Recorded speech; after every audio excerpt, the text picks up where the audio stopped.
A local attorney has made it her life's work to help provide vital services to those in the Valley and rural Nevada. And as part of our Hispanic Heritage Month coverage, anchor Trisha Keene shares a story of a local Latina working to put mental health at the forefront. It is very low income, especially when I was growing up. Franchesca Van Buren says spending her childhood in Indian Springs, 45 miles outside of Las Vegas, left a lasting impression. There were kids who were living with their grandma, their aunts. You know, they weren't living with their parents. They were food insecure. They had suffered abuse. They were just kids who were having a really hard time. Van Buren eventually left Indian Springs, earning a college degree and graduating from law school. But she never forgot the poor conditions back home. You moved on, became an attorney, and then you wanted to give back to your community, is what it sounds like. Yes, because I heard that the people that I went to school with, a lot of them were on drugs.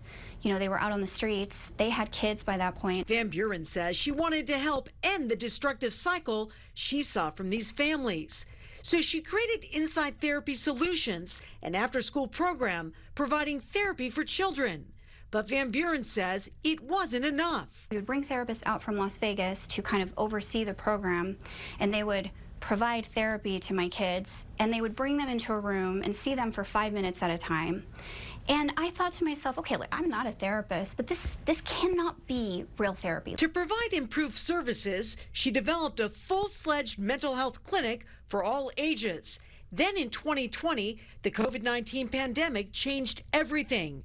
Van Buren says her business was forced to go virtual, and she was shocked by the results. Nobody wanted to go back to the office. The therapists didn't want to go back. The clients didn't want to go back. Our retention rates were up. I mean, it was amazing. But the wonderful thing about telehealth is that it does allow us to expand our pool of therapists. And it seems like since the pandemic, mental health has really come into the forefront.